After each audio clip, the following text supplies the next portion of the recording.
So I've been using 3 different health trackers over the last month. I've been using the Apple Watch, the Whoop Band, and the UltraHuman ring. And let me tell you, when it comes to some things, the Apple Watch really isn't that great at tracking. I want to share the difference between the 3 and whether they're actually useful. Using these 3 different health trackers has completely changed how I see my health and has helped me better understand how different things are affecting me. Things like food, working out, and sleep.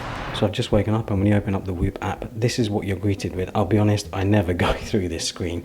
I just usually cancel out of it. And now we can see my stats for the night, basically. So this is what I look at first every time. I always look at my recovery and my sleep to see where I'm at. I can see my recovery isn't that great, 38% right now.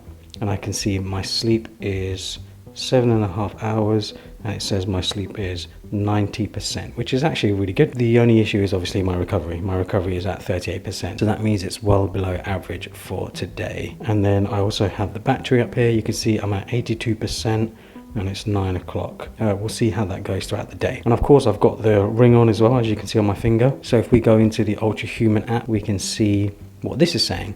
And this is saying my recovery score is at 79, and then my sleep index is at 76, but it's actually missing an hour of my sleep. So I slept for 7 hours. It says here that I woke up at 7:13. I did wake up at 7:13, but then I went back to sleep. So, oh wait, has it caught up now? Oh wait, yes, it has caught up. It's just realized it's synced now. So now it's at 8:31.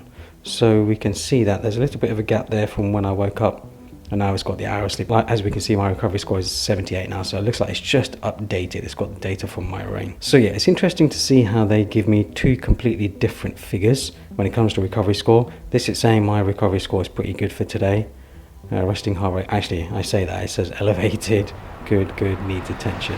So we'll first start with the unboxing experience. We'll start with the Whoop band. I came across this from a friend who had been wearing one and recommended it. Whoop say on their website that it's designed for the fitness, sleep, and health obsessed, and that it's designed to optimize all of that. The pricing for this is basically a subscription. You pay $239 upfront, which gets you the band and access to the software for 12 months. It's essentially $20 a month. They also have a free trial option where you can try it for 30 days, which I think is a great way to see if it's for you. Packaging is fairly simple cardboard. I assume it's just meant for easy recycling. Don't expect a luxury unboxing experience here. In the box you get the device, the band, the charging battery, and a USB cable. Next up is the UltraHuman ring. This ring is very similar to the Whoop band, but of course it's a ring instead. However, UltraHuman puts a lot more emphasis on this being a sleep and recovery tracker, not necessarily a workout tracker. It goes for $349, but there is no subscription required. It's a one-off fee, and the packaging for this is actually very Apple inspired, which I think is a good thing. It looks and feels overall more luxury.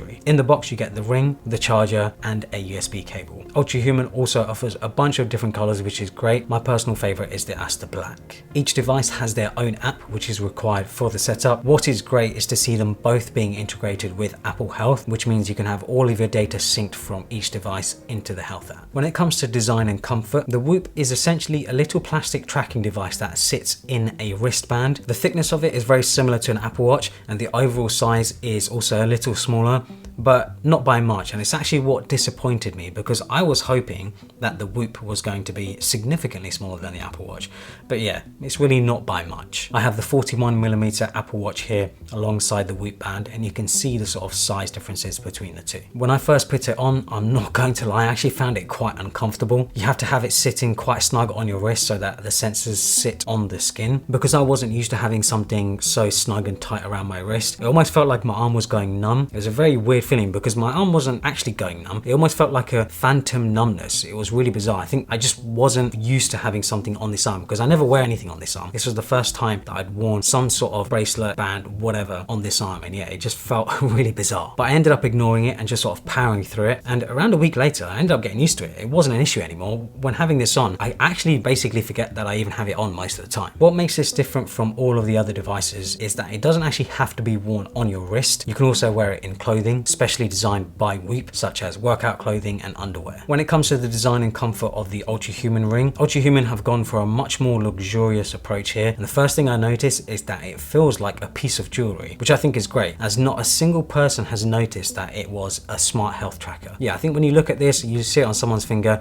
you wouldn't think to yourself that it has so much tech packed into it. It's very light and fairly thin. It's not going to be as thin as a proper ring, but it's definitely not too thick. It's made from titanium and tungsten, so it feels very strong. There's no flex or play in the ring at all. It is absolutely solid. When it comes to comfort, again, this was similar to my Whoop band because I don't usually wear rings. I actually wear it on my left hand on my index finger. Again, just felt a bit numb, but then after a few days of wearing it, I just got used to it. It's also recommended that you wear it on your index finger. You can wear it on your other fingers, but the index finger, they just say that's what they recommend it. I think it's something to do with one of the veins that goes through the index finger that's better to track for heart rate or something like that. But yeah, I've been wearing it on my index finger and it's been fine. What interested me most about the Whoop band and why I bought it, and when my friend showed it to me on his phone, was the recovery data. The recovery information that it gives you based on your sleep, eating, stuff like that, you're working out. That is something that the Apple Watch can't do. But after getting the UltraHuman ring, I realized that this can also give you recovery information. It's something that I wish the Apple Watch did or had some sort of functionality, because I found myself actually using the recovery data, looking at the recovery data more than I thought I would. Whoop also has an awesome AI tool where you can ask pretty much anything about how it works and your data. I actually asked how does it measure recovery, and it gave me this answer. It's essentially a mix of your resting heart rate, respiratory rate, and sleep performance. When I would see my recovery in the red, I would naturally take those days a little bit easier than other days, because obviously it looks like my sleep wasn't great or my heart rate wasn't great or whatever. You know, it's just obviously evaluating all that data and giving me that information. However, I don't let the stats and the data completely dictate my life, because there were some days where my recovery was in the red. However, I felt fine. Like those days I didn't really feel like I was groggy, or I really felt like I was sort of out of energy or anything like that. I felt completely fine. So yeah, it's not like I would take it super seriously. It also depended on how I felt on the day, and if I felt fine, I would usually just continue the day like normal. Another reason why I wouldn't necessarily let it dictate my days is because the UltraHuman ring would actually give me somewhat different scores to the Whoop. So I have some information here. I have two screenshots. So we can see here that on Monday the 6th of November, my recovery score on the Whoop was 11%. Not good whatsoever. But on the same day on my UltraHuman ring, it says my recovery score was 64%. But yeah,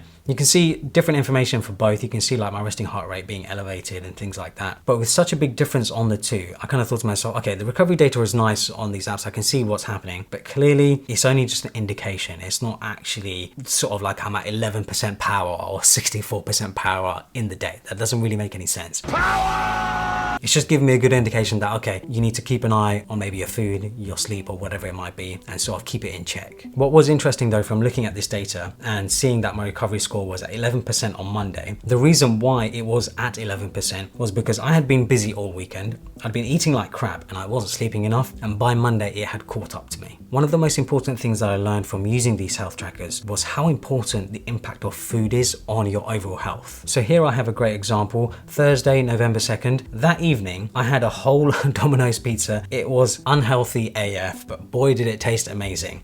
Yeah, boy. Anyway, instantly by the next day, my recovery had dropped from 79% all the way down to 21%, and boy could I feel it. Basically what happened was my body was working overtime to digest that pizza overnight and manage all of the salt and all the other crap that is in a Domino's pizza. And this not only happens with a pizza, it happens with any highly processed food. I've noticed if I have any sort of junk food, yeah, it just has a big sort of impact on my resting heart rate, my sleep, and my recovery. I found to keep my recovery in check, I just need to eat clean and healthy food. I feel like this is just basic stuff. I'm sure most people understand this. It's amazing how you sort of don't really think about it too much until you have hard data in front of you. I just didn't really think about it too much. I knew, obviously everyone knows fast food and processed food isn't good for you. Having this actual data in front of me has completely changed the way I now look at the meals that I have and the food that I have, and I think to myself, should I really be having this? Because I know the next day or tonight I'm gonna have a terrible sleep. It's completely changed the way I look at food now.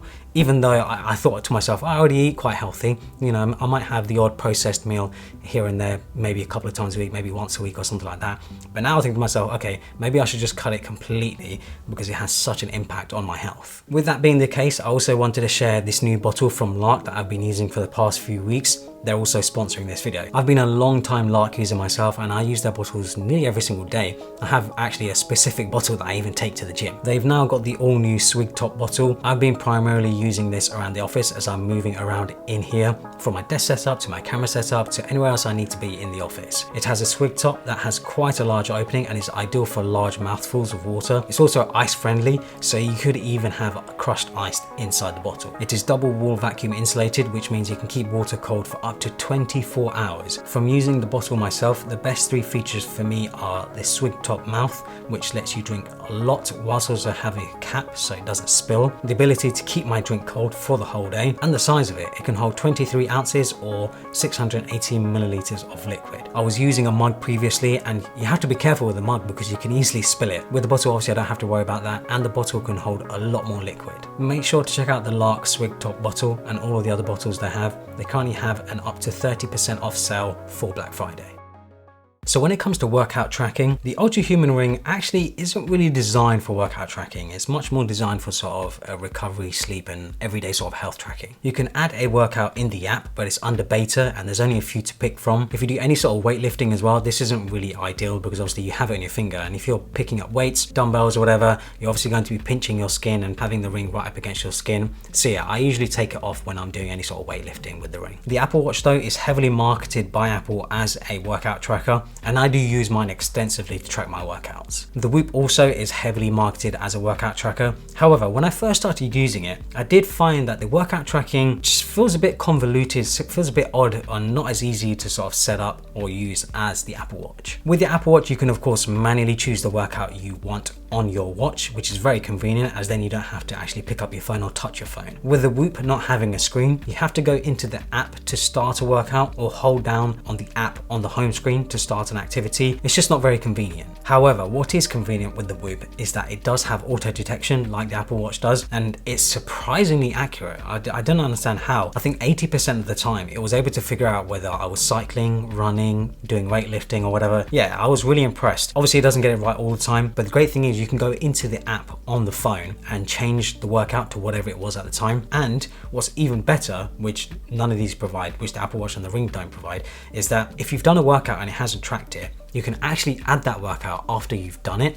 So maybe you did a workout in the morning and it hasn't picked it up, but you can see on the app that it's actually got the heart rate going up and whatever. You can actually choose a start time and an end time for your workout, choose the workout that you did and manually add it in the Whoop app. Like I said, the Whoop is definitely more fitness focused, targeted at people who are into fitness. That's the whole point of having it. So I've just finished a workout and we can see that it has my weightlifting and cycling already in there. What I've done is I've tracked weightlifting on my Apple Watch and cycling on my Apple Watch, and then it basically just syncs the information across. However, what I found is that my Apple Watch actually overestimates how many calories I burn, and then once it brings it into here, it seems to have a more accurate representation of how many calories I've burnt, because the Whoop is a lot more snug on your wrist. So I guess it can better track your heart rate, how much you're working out, things like that, and give you a better reading for your calories burnt. Basically, we can see we're at 80% right now.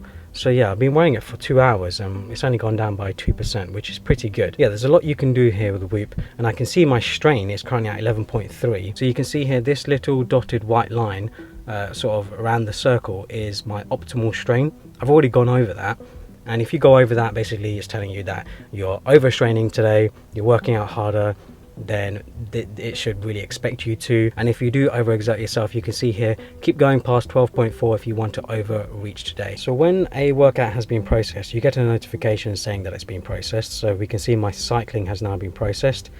If we go into that, we can see my cycling, my strain, we can see my strain over that time. You can see the zones that I was in whilst I was on the bike, and then you can also see calories burnt, average heart rate, max heart rate and duration. Yeah, really useful information here, and it's just a good way to see how far or how much I pushed myself whilst I was on the exercise bike. But the best feature, and I think the feature that really sets it apart from the others as well, is that it has built-in coaching. When you're in the app, it gives you actionable and useful information based on your data. So for example, with this cycling workout I did, it tells me that I'm building aerobic capacity, and with the weightlifting workout that I did, it tells me that I spent 37 minutes in the 60 to 70% zone brain, which helps build endurance and burning fat. So little bits of information like that I think are incredibly useful because it's telling me that I'm actually making something happen, that I'm actually doing something that's useful. Apple Watch can of course tell you your heart rate and tell you all these sorts of things, but you know, unless you sort of understand what that data means, it's kind of a bit useless really. So I really like how the Whoop app actually gives you actionable sort of information. It really tells you what this workout has helped you with. When it comes to measuring calories, something that really surprised me between the Whoop and the Apple Watch is how much the Apple Watch overestimates how many calories were burnt. And I've seen and heard this before because yeah, the Apple Watch definitely overestimates how many calories you burn. So when you see how many calories you burn in the Apple Watch, don't believe it. It's actually nonsense because it just doesn't make any sense. So for one of the workouts that I did, the watch said that I burnt 700 calories whilst the Whoop said that I burnt 450 calories. However, what's interesting that I found is that the health app on the phone prioritizes the Whoop data. So my watch said 700 calories were burnt, and then I think it was like an hour or half an hour later, once the Whoop data had gone from the Whoop into the health app and synced up and everything, it actually corrected itself on my Apple Watch on the activity tracker. And when it comes to calories burnt, I do actually trust the Whoop more than the Apple Watch because it just seems a lot more realistic. I know sometimes when I would do a workout, the Apple Watch would say that I'm burning 1,000 calories, which just isn't possible because my daily sort of intake is 2,000 calories, which means I'd have to eat 3,000 calories to maintain my weight, which definitely wasn't the case because I was eating much less than that, but still maintaining my weight, even though the watch was saying that I've burnt 1,000 calories. For sleep measuring, all three devices are actually very good at sleep measuring, but I've heard a lot of people be skeptical with the Apple Watch when it comes to sleep measuring and how it can measure different types of sleep and stuff. But there are numerous sort of scientific actual studies. There's actually a YouTuber who's done a scientific sort of experiment comparing the Apple Watch to a proper sort of sleep tracker, and he found that the Apple Watch is pretty much 99% of the way there. It is very, very good at sleep tracking, and I think really the same applies to the other devices as well. I think sleep tracking these days is actually pretty easy to track with devices like this. So if you are thinking that you need a device that is better at sleep tracking than your Apple Watch, you actually don't. The Apple Watch really is good enough. However, what I was most interested in is how comfortable they are to actually sleep with on, because I find the Apple Watch too uncomfortable. For me, it's a bit too bulky. It's a bit too thick, and in bed, yeah, I just find it a bit too uncomfortable. And it's what drew me to the Whoop and the UltraHuman ring. The Whoop, I'd say, is somewhere in the middle. It's better than the Apple Watch because it sits close to the skin and is much more rounded. However, the ring is definitely the most comfortable because obviously it's just on the end of your finger. It's on your finger, like you just don't notice it. And I found that with these bands, especially because I like to sleep with sort of with my arm like this, or sometimes my arm like that, or whatever, on my side. Yeah, I just found that the bands, the Whoop band and the Apple Watch, just aren't as comfortable as the ring. Now, of course, the comfort of these devices really varies so much from person to person because it depends on how you sleep, whether you sleep on your back, your front, your side, whether you sleep with your hand or your arm or whatever. There are so many different variables. So I don't think there is a correct answer for every person where like, oh, there's one thing that you need to get that's the most comfortable. I think it really does vary from person to person. But for me personally, the ring is the most comfortable. A feature on the Whoop band that the others don't have is that it tells you how much sleep it thinks that you need. But I found that it's just overestimates, I personally think, because it's telling me, when I look at it, it's telling me that I need 9 hours of sleep every night. And boy, do I try, because I'm quite lucky. Obviously, I don't have any kids or anything. I don't have to wake up early for anything, work for myself. You know, I can pretty much set my own schedule, go to sleep whenever I like and wake up whenever I like. With that in mind, I thought to myself, okay, I'm going to try and sleep 9 hours. I'm going to try and do this. I'm going to try and hit 9 hours. And I think I only hit 9 hours like once. Actually, I don't know if I did hit 9 hours. Consistently, I keep getting 6 to 8 hours. And even when I try to sleep longer, I just physically can't. My body just doesn't let me. So I'm not sure how accurate it is when it comes to recommending how much sleep you should be getting. So it's that sort of thing. Yeah, I don't really take it too seriously, but it's nice to have because I know some people can obviously struggle with trying to get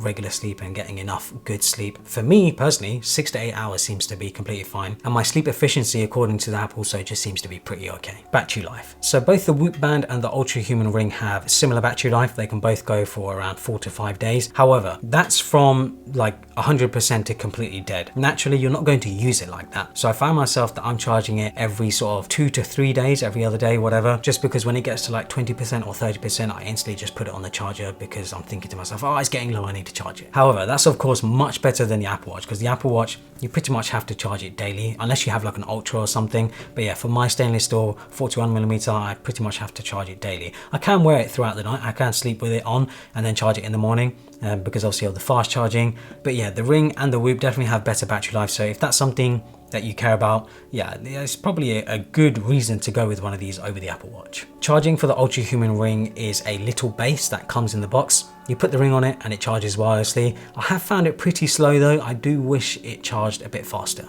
Charging for the Whoop band though is pretty clever. You get a charging puck-like thing that you simply slide onto the Whoop, meaning you never actually have to take the band itself off. You can wear it whilst it's charging. And then when you're done, you take it off and plug it in to recharge the puck. So I'm about to go to bed. It's the end of the day. We can see my Whoop battery level is at 66%. So it's used just under 20% today from wearing the Whoop. We can see my recovery, my strain. We can see a nice little message saying that I've overreached today. And then if I scroll down, I can see that I've burnt 1900 calories today. Average heart rate, my stress monitor throughout the day. If we look at UltraHuman for the ring, we can see, I like this actually. And obviously it also tells me how many steps I've done today. My movement index is not good because I've been working from home all day. But we can see, this is pretty nice, telling me to start winding down. You can see my stimulant restriction window, movement index, sleep index, which we saw earlier, recovery score. We can see my heart rate, skin temperature for today. We can also see, which I think is pretty cool, it brings in the cycling and the strength training that I did earlier. And yeah, I did charge my ring earlier, so now it's up to 74%. And yeah, that is the ring for today. When it comes to the apps, I do think that the Whoop has the best app. The UltraHuman app is also really well designed, but I don't think it's as actionable or as useful as the Whoop app. Same applies to the Apple Health app. For me, opening the Whoop app and seeing my recovery, strain and sleep right away as rings is a great way to show me a lot of key info quickly. It also tells me about my activities for the day, as well as key statistics. I can even customize these if I like. And then if I scroll further, it shows me a stress monitor for the past 24 hours and a strain and recovery graph for the last week. But what sets this apart from the others is the Whoop AI and coaching that I mentioned earlier. The AI tool is awesome. I can ask it anything about my data, about how Whoop works and how I can get better at anything, whether that's trying to improve my sleep or my resting heart rate. And like I mentioned earlier, the coaching also just tells me very useful information about my data rather than just showing me the data. Now, of course, there are a few key differences between these two devices, the Ring and the Whoop, against the Apple Watch. And the big one is, of course, the screen. You don't have a screen or any sort of buttons on the Ring or the Whoop band. You have to do everything through your phone on the app. With the Apple Watch, of course, that isn't the case. You have a screen where you can do stuff. But for a lot of people, that's actually a good thing, which I can completely understand. If you're someone who doesn't like the idea of having a screen on their wrist that can be a distraction, then yeah, it does make sense to maybe go with one of these. There's no GPS tracking either. So if you're someone who likes to use your watch without your phone, maybe you go for a run or something and you want to leave your phone at home, yeah, you can't track your runs or anything like that with these two devices. It will of course track the workout, but it can't track the route or anything like that. And I know for a lot of people, I've realized the GPS tracking is actually a big feature, and same with the cellular stuff, like being able to access the internet and do things from your watch without the phone. For a lot of people, that's a very useful feature. And then of course, there's the battery life that I mentioned earlier. The battery life on these two devices is significantly more than you get with the watch. So which one would I recommend out of the three? For me personally, if I had to only choose one device, it would actually be the Apple Watch. The Apple Watch to me is just the best all-round device. It's not the best fitness tracker. It's not the best sort of recovery tracker or anything like that. But for me personally and my lifestyle, the Apple Watch makes the most sense. But if you're someone who's very fitness focused, I would highly recommend the Whoop band. This is clearly much more targeted at fitness focused people, those wanting to not only be in shape, but also push themselves constantly and get fitter. And the software for it is the best as well. That's more of a unique selling point of this device. I think if Apple puts quite a bit more effort into the software for health tracking, sleep tracking, things like that, they could easily beat the Whoop band. But Whoop, where they really do trump everyone else right now, is the software. The UltraHuman ring is ideal for those who don't want any sort of device on their wrists, and it's much more of a sort of minimal style health tracker. It's great for tracking your sleep and recovery. I think my ideal setup would be the Ring and the Apple Watch together. These are the two devices that I would wear consistently day to day. If I was having to choose maybe between the Ring and the Whoop, if I had to choose between these two, I think I would choose the Ring for sure. But because I'm also quite fitness focused as well, I like having the Whoop, and I'm lucky that I can have all three devices. I don't actually mind wearing all three devices. But yeah, like I said, if I were to recommend one overall device, the Apple Watch, and then if I were maybe looking for like a sleep recovery tracker, the UltraHuman ring, and then if I were really into fitness and someone where all I really care about is fitness and stuff, I'd recommend the Whoop band. I think the price of the UltraHuman ring going for $349, I think that is well worth it. Like, it seems like a lot of money at first, but then I look at it and I look at the materials that it's made out of, I look at the software, I look at sort of what it can do. I think for $350, which is a one-off fee by the way, there's no subscription, unlike the Aura Ring. The Aura Ring I know is quite a bit more expensive depending on like the materials and the colors and stuff you choose, and then you have to pay for the software on top. There's no software subscription with the UltraHuman Ring. You just pay the one-off fee, and you pay the one-off fee regardless of the color. So I know they have like gold, silver, Aster Black, which is this one, and a matte black as well. I think for the price, the UltraHuman Ring is actually incredible. It sounds like a lot of money, $350, but it is awesome for sleep and recovery tracking. I also think it makes for a pretty sick gift. This is something that I feel like I could easily gift to a friend or something because I can see them finding it quite useful. So yeah, that's it for this video covering these 3 different health trackers. I do like all 3 of them. I'm going to continue wearing all 3, and I just love how now I basically just have a lot of data about my health. I'm very much like a sort of data nut, you could say. I really do like looking at all this data and seeing what I can do with it to make my life better. So yeah, hopefully you guys enjoyed it. Follow me on Instagram and Twitter and subscribe for more.